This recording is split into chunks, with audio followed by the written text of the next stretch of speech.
Bonjour tout le monde et bienvenue dans la forteresse de solitude. Aujourd'hui, on se retrouve pour la dernière vidéo du mois Garcenis.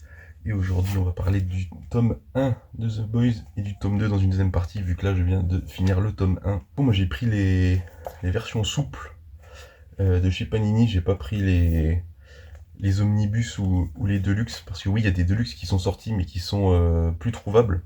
Enfin, pour certains. Du coup, je me suis dit, bah, je vais prendre les versions souples. Et ça revient moins cher que deux omnibus, dont un à 100 balles. Donc voilà.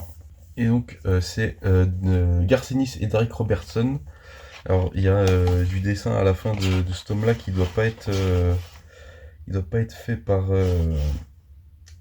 Voilà, c'est avec Derek Robertson et à la fin on a Peter Oula. Schneeberg. J'ai déjà vu ce nom-là, mais du coup il fait les deux derniers épisodes où ça ressemble un peu à ça par rapport à du Derek Robertson qui est, je trouve, quand même plus beau et qui est plus dans l'ambiance pour le récit. Alors du coup, ce tome 1, il est divisé en 1, 2, 3, 4, en 4 parties. On a une première partie qui va s'appeler La règle du jeu, qui est en 2 chapitres où on va simplement nous présenter donc Butcher, Yui et donc forcément la relation de Yui avec sa copine. Donc on voit forcément directement Butcher avec Terreur, avec son chien. Et ensuite on va voir Yui avec sa copine, je sais plus comment elle s'appelle. Mais du coup, alors à savoir que par rapport à la série, la mort de la copine de Yui va se passer en Écosse, je crois, ou en Angleterre, et non pas aux États-Unis. Parce qu'en fait, il y a A-Train, qui du coup, dans le comic s'appelle Train A, en fait, va se battre avec un autre super et va tuer du coup la copine de Yui par accident, mais qui va rien faire pour elle. Sachant que, en fait, le début de série se passe exclusivement en Angleterre et Butcher va ramener Yui aux États-Unis, sachant que Butcher se tape la chef de la CIA aussi. Il y a beaucoup de scènes de sexe là-dedans, mais on a principalement le Butcher qui se tape la chef de la CIA. Et Butcher va venir le trouver et donc va lui proposer de venir avec lui pour casser la gueule au super tout simplement. Il va recréer son équipe donc avec le français, avec la crème, etc. Et avec la fille qui ils lui ont pas donné de nom comme dans la série. Sachant qu'il y a des gros changements par rapport à la série. Alors pas forcément sur les personnages, mais plus sur les personnages. Par exemple, le protecteur est pas dans la série, ils en ont fait un énorme fan, un blond, un blond aux yeux bleus, un peu trop fan du petit moustachu quoi, et qui pour l'instant est juste dépeint comme un énorme connard et un gros vicelard. On va aussi du coup forcément avoir l'introduction de Stella, qui contrairement à la série, elle va euh, elle va rencontrer Yui dans ce tome 1, mais ils vont pas se mettre ensemble directement. J'ai feuilleté quelques pages du tome 2 et ça se passe dans le tome 2. On va avoir aussi, forcément, ça, on l'a vu, la rencontre entre elle et Ren Mev, où elle va lui dire en fait qu'elle est fan d'elle et qu'en fait elle se coiffait comme elle. On va avoir aussi le premier arc qui en fait va se concentrer sur les jeunes teignes et ils vont tout simplement leur faire la peau et qui sont, comme son indique, jeunes et qui en fait sont dans un espèce de bésodrome où ils font que changer de meuf quand ils veulent. Et du coup, forcément, en fait, il y a Yui qui est en filature et qui voit ça et qui se dit putain, c'est pas possible. Et Butcher va lui expliquer que ouais, ils font ça tout le temps, etc. Et que comme ils sont bourrés au V, par exemple, il y a une meuf qui saigne. Parce qu'en fait, comme ils sont bourrés au V, ils déglinguent, ils déglinguent les meufs, quoi, dans tous les sens du terme. On va avoir aussi Butcher qui va encore coucher avec la chef de la CIA, qui leur encarde sur les infos, etc. Il va aussi avoir une avant-première où on a des super qui vont se faire branler pendant pendant la projection, où on a du coup la crème qui était infiltrée et qui va filmer tout ça. On va voir un peu toute la débauche qu'ils ont. Et aussi là-dedans, on va voir Butcher qui va injecter du V à Yui directement au troisième ou quatrième chapitre. Et en fait, contrairement à la série où Yui va, par exemple, dans la série, il a les pouvoirs de téléportation, mais il perd ses fringues entre temps. Là, ça va juste les booster en termes de force physique, etc. Contrairement à la série où ils vont développer des pouvoirs bien spécifiques, là, ils vont juste devenir un peu des sous-Superman avec une force physique augmentée et puis une résistance aussi. On va voir c'est vrai que le premier arc où du coup on va avoir Yui qui va rencontrer Stella et qui vont parler, etc. Ils vont se rendre compte qu'ils sont dans la même situation où ils font des trucs où ils sont pas totalement sûrs de ce qu'ils font. Et en fait tout ça va amener au fait qu'ils vont, je crois qu'ils vont les buter un par un ou ils vont justement les faire chanter. Ouais non, ils vont juste les tabasser.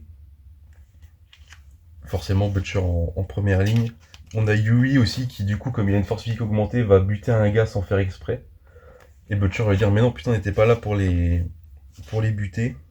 Donc forcément l'incident va remonter jusqu'au 7. Et ils vont faire un enterrement.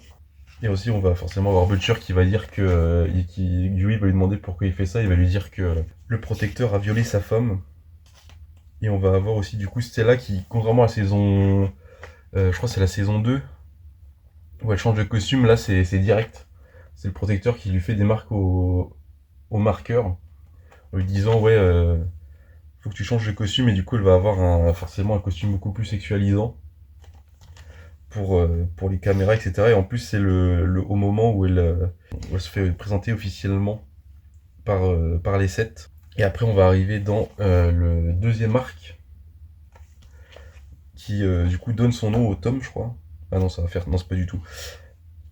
Où du coup on va découvrir Tech Paladin, qui, comme dans la série, a une obsession pour les trous, et qui n'arrive pas à se contrôler, qui est ça pour le coup, c'est pas très subtil, mais il est énormément inspiré de Batman, vu que forcément il a une tech cave, il a un jeune assistant, comme ça, et en fait il va expliquer qu'il voit un psy et qu'il n'arrive pas à se défaire de ce truc. En même temps, on va avoir Butcher et Yui qui vont aller voir un gars qui s'appelle La Légende, qui va les rencarder sur un certain gars, et qui en fait gère un magasin de comics. Et en fait les comics, c'est là où ils mettent la version officielle de ce qui se passe réellement en fait. Et ils vont lire ça pour essayer de trouver un certain gars, parce qu'il y a un jeune homo qui a été tué il y a 6 mois. Et en gros, ils ont besoin de résoudre l'affaire, sachant qu'en même temps, il y a Tech Paladin qui va demander à son jeune assistant de se barrer après qu'il l'ait a priori enculé, littéralement. Et on va avoir son Alfred aussi qui va se barrer parce que il en peut plus, etc. Du coup, il va se retrouver tout seul dans son manoir. Du coup, on va avoir Yui et Butcher qui vont aller dans un bar gay pour découvrir tout ça. Ils vont parler avec les gérants. On a tout un message aussi sur les gays où Yui veut pas rentrer dans le bar parce que. Et puis Butcher il dit mais tu crois qu'ils vont faire quoi, qu'ils vont t'enculer, qu'ils vont te sauter dessus parce que t'es un hétéro. Puis il dit non, puis il dit t'inquiète pas, c'est des gens normaux. Donc un gros message de tolérance. Et on va avoir en fait toute l'histoire qui va être résolue à la fin. On va avoir Butcher et Yui qui vont passer voir Tech Paladin pour l'interroger, forcément. Et on va avoir une histoire en parallèle où en fait le jeune qui a été assassiné l'a été par Swing Wing, l'équivalent de Nightwing dans cet univers, parce qu'en fait ils avaient du coup l'équivalent de Catwoman qui s'appelait la Griffe, qui en fait ils ont fait un plan à 3 dans la cave, et depuis ce moment-là, Tech Paladin pense qu'il a son problème du coup depuis ce moment-là, parce qu'il a vu son jeune équipier baiser. Et du coup ils vont aller voir Swingwing, ils vont essayer de le passer à tabac, et en fait il va expliquer ce qui s'est passé. comme il y avait tout ce truc d'homosexualité autour de Swing Wing, de Tech Paladin, etc., le jeune homo qui s'appelait Stephen Rubenstein. Ouais, c'est ça, c'est en fait, il s'appelait Stephen Rubenstein. Et en fait, il était amoureux tout simplement de Swing Wing, et en fait, Swing Wing, c'est dur à dire, partageait pas ses sentiments, en fait, tout simplement, il l'a poussé du haut d'un d'un motel, ce qui forcément l'a tué, mais il dit que c'est un accident, et en fait, Butcher va lui dévisser une vis de son jetpack, ce qui va faire qu'il va exploser en vol quand il va décoller, ça on va l'avoir dans les dialogues plus tard. Et en fait, tout va se décanter parce qu'en fait, ceux qui géraient le bar gay, en fait, c'est le mari, donc lui, celui avec les lunettes, qui en fait a dit au jeune Peter où était Swing Wing, et en fait, il a, il l'a envoyé un peu à sa mort, quoi. Et du coup, les deux sont un peu fâchés après ça. Et après, à la fin, on a un épilogue. Alors ça, j'ai pas compris. Je pense que ça va être un truc genre comme dans la série où ils font des trucs dérivés, où en fait, on a Tech Paladin qui va aller sauver la Terre d'un astéroïde parce qu'en fait, il y a un vagin dessus, et du coup, il va le baiser tout simplement. Et du coup, il va faire exploser l'astéroïde, et ils vont lui dire ouais, Tech Paladin, tu es un héros, tu as réussi, machin. Puis j'ai pas compris. Et après tout ça, on va dans le dernier arc où ils vont aller à Moscou, où ils vont découvrir Boudin d'amour qui s'appelle, je sais plus, il l'appelle Vas, mais il dit son nom à un moment, mais on va l'appeler Boudin d'amour, ce sera plus simple. On va voir la présentation aussi d'une jeune femme qui s'appelle Nina, qui est une assassin qui se masturbe avec des godes parce que elle peut pas avoir de relation intime, parce que dans son métier, forcément assassin, si elle a des moyens de pression, ça le fait pas. Du coup, ils vont rencontrer Boudin d'amour, qui du coup est un communiste, un russe communiste, etc., qui connaît Billy. Ils vont découvrir que y a des super qui meurent avec la tête explosée. Et en fait, ils vont découvrir qu'il y a une variante du V qui est instable et qui en fait fait exploser la tête au gars. Et tout simplement, ils vont filer l'équipe découvrir ce que c'est, enfin découvrir pourquoi ils font ça. Et ils vont découvrir qu'il y a un agent de la CIA en fait qui soutient plus ou moins Nina, qui veut faire un coup d'état en Russie pour récupérer le pouvoir et aller au Kremlin. Et en parallèle, on a aussi du coup un nouveau dirigeant qui a priori est un communiste de la vieille école, qui veut gagner les élections, et on a du coup Vas, le Bouddha d'amour, qui sent que ça pourrait être lui le prochain bon gars. Et en fait, au fil et à mesure de l'enquête, Butcher va découvrir que Nina entasse des centaines et des centaines de super dans un autre pot. Et au fur et à mesure, en fait, ils vont découvrir que c'est simplement pour les faire exploser en, en plein chaos, pour que Nina, en fait, reçoive tous les honneurs, et qu'elle puisse diriger le Kremlin. Sauf que du coup, on va voir Boudin d'amour qui va ressortir son vieux costume avec son énorme tub, et qui va faire équipe avec Yui après que Butcher et les autres aient mangé un plat empoisonné. Sauf qu'en fait, Boudin d'amour et Yui ont bu de la vodka, enfin de la vodka et un truc hyper fort. Je crois qu'il a dit que c'était fait à base de liquide, d'huile d'essence, je crois. Et du coup, en fait, ils sont restés opérationnels, et du coup, ils vont aller buter les super. On a aussi un moment très, très marrant, en fait, comme ils vont du coup chercher les gars. Et ils arrivent dans un truc de gogo danseuse, et en fait, il y a Boudin d'amour, il dit ah non, je peux pas courir avec une érection aussi massive, vas-y, Yui. Et en fait, il y a Boudin d'amour qui arrive après que Yui ait chopé le gars, puis il lui dit ouais, désolé petit Yui, gros nibar, être kryptonite pour moi. Parce que du coup, comme toutes les meufs sont à poil, et que lui il a une énorme queue, bah forcément c'est une troisième jambe, il peut pas courir avec. Mais du coup, ils vont réussir à choper le gars, et ils vont en parallèle, Butcher a découvert qu'il y avait des explosifs ou du plastique enfin, il dit du plastique, mais je crois que c'est des explosifs dans l'avion et en fait il va foutre les explosifs dans le god de la petite Nina. Ce qui va faire que quand elle va l'allumer, et ben ça, simplement ça va exploser. Et après Butcher va aller régler le compte de tous les super en appuyant sur un bouton, puisqu'en fait ils allaient donner le mauvais à Nina et le bon à ce qui s'avérait être le futur dirigeant de la Russie qui est un certain donc, qui s'appelle Joseph Chemenko. Et du coup, forcément, Boudin d'Amour est assez déçu, mais du coup, il a dit ouais, c'était pas un bon gars, donc ça change rien. Et du coup, après ça, on a du coup les boys qui se rentrent aux États-Unis, ainsi que l'agent de la CIA qui en fait voulait soutenir un coup d'État en Russie et qui lui aussi du coup retourne aux États-Unis. Et ça finit le tome 1 de The Boys. Alors pour faire mon avis avant d'enchaîner avec le tome 2 quand je l'aurai lu, pour le coup de ce que j'ai lu de Garth Ennis pour l'instant, c'est ce que pour l'instant ce tome 1 je le trouve coup-ci coup-ça. Alors c'est pas mauvais, loin de là, mais je suis pas convaincu encore. Donc j'attends de lire le tome 2 pour voir ce qu'il en retourne. Mais du coup, ouais, coup-ci coup-ça pour ce tome 1, donc on se retrouve tout de suite après. Alors vous une coupure, une seconde, moi plusieurs jours pour le lire, mais on se retrouve tout de suite pour le tome 2. C'est le tome 2 de The Boys qui m'a lâché en... Ah mais c'est recollé le con, ah non, bon. Il y a l'arrière qui s'est décollé pendant que je lisais, donc je vais le manipuler avec soin. C'est comme c'est du souple, du coup comme le tome 1 se décompose en 4 parties, hop, comme d'hab, sachant que là du coup on a 4 chapitres directs, on a 3 fois 4 et on a un épilogue à la fin d'un épisode solo, et du coup bon, on va parler de l'histoire.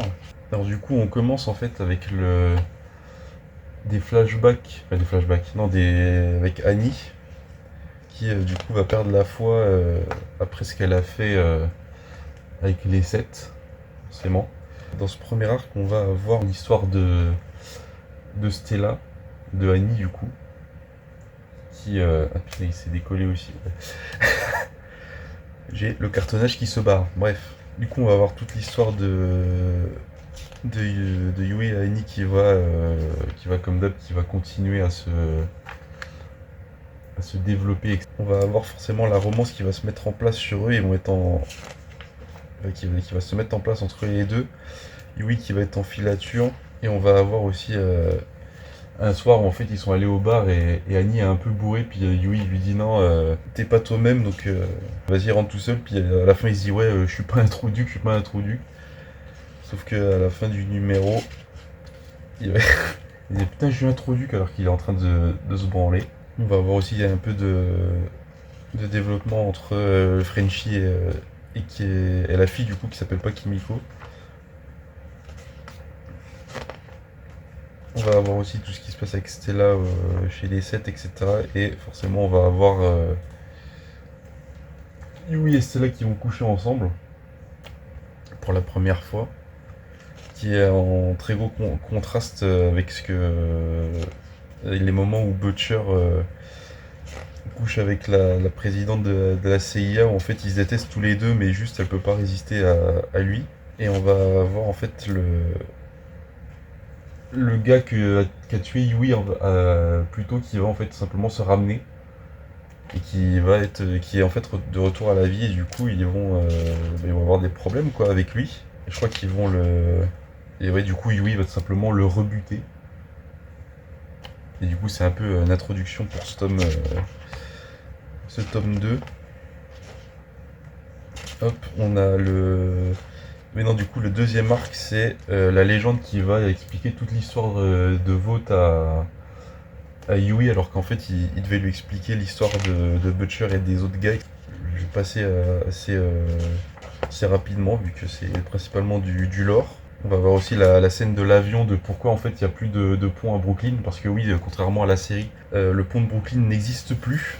Ensuite, du coup, on a le troisième arc en fait qui va être l'infiltration de Yui chez les G-Men, qui sont clairement les les X-Men en fait, et qui à la base de tout ça en fait il y a eu un suicide etc. Et du coup ils veulent élucider tout ça et ils vont mener l'enquête. Alors je vais aller un peu plus vite parce que je sens que le bouquin est en train de me lâcher là.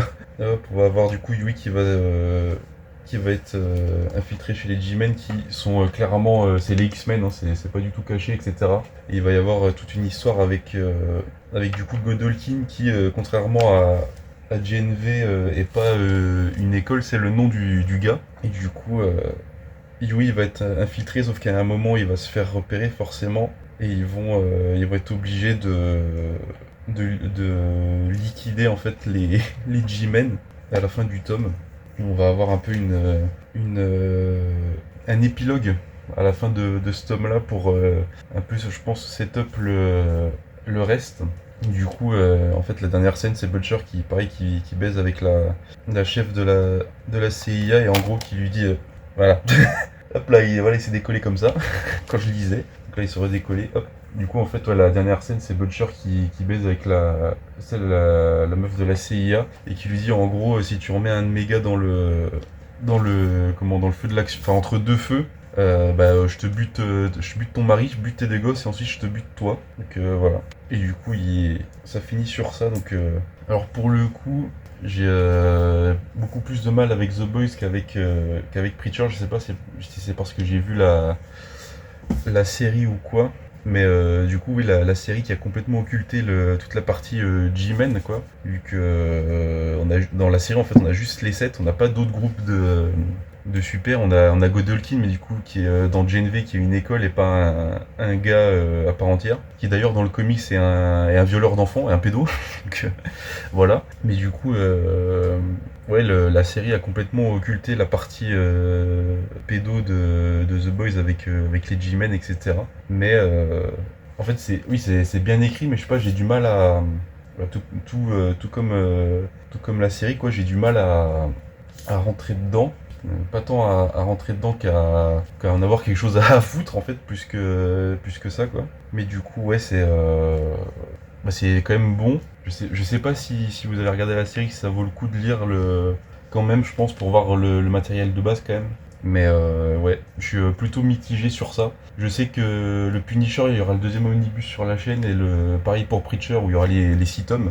Je pense que Preacher, je ferai en sorte de sortir les vidéos quand les nomades sortiront. Comme ça, c'est en lien avec l'actualité, etc. Mais du coup, ouais, The Boys, je sais pas. Bon, après, il y a 6 tomes, donc là, je suis techniquement le prochain tome. Si je le lis, je suis à la moitié de la série. Est-ce qu'à la moitié de la série, pour l'instant, ouais, je suis pas plus emballé que ça, donc on verra bien. Donc voilà, vous avez les deux premiers tomes, je sais pas s'il y aura la suite. Sans doute le tome 3 pour un avis à mi-série, mais là, à quart de. Ouais, quart de série, j'ai pas trop envie de continuer. Même si pour le coup c'est bien écrit, mais c'est du garçonnisme en même temps. C'est bien dessiné aussi par Darick Robertson qui est remplacé aussi dans ce tome là par un autre. Il y a Darick Robertson et John Higgins au dessin. Mais ouais, je suis pas plus emballé que ça. Donc voilà, c'est tout pour. J'ai pas plus de trucs à dire là-dessus en fait. J'ai pas. Ouais, non, j'ai pas plus à dire dessus. C'est mi figue mi raisin quoi. Si vous kiffez, en fait c'est ouais, lisez-le par vous-même pour faire votre avis quoi. Parce que moi je vais pas vous donner un avis plus construit que ça vu que j'ai rien d'autre à dire quoi. Donc nous, on se retrouve dans une prochaine vidéo. Vous avez vu, il y a des petits trucs. Hein. Ça arrive. Bon, c'est pas très épais donc ça arrivera incessamment sous peu sur la chaîne. Et moi je vous retrouve dans une prochaine vidéo, du coup qui ne sera plus le mois Garcenis vu que c'était la dernière vidéo de ce mois-là. Les vidéos Preacher après, je sais pas si je ferai deux par deux ou tome par tome. En tout cas je lirai 2 tomes par 2 tomes parce que j'ai trop envie de finir. Mais les vidéos je sais pas trop comment je ferai, mais nous on va se retrouver dans une prochaine vidéo. Et moi je vous dis à la prochaine. Donnez-moi votre avis sur The Boys si vous l'avez lu. N'oubliez pas de vous abonner, de liker, de partager la vidéo. Et moi je vous dis à la prochaine. N'oubliez jamais de lire sans concession. Ciao.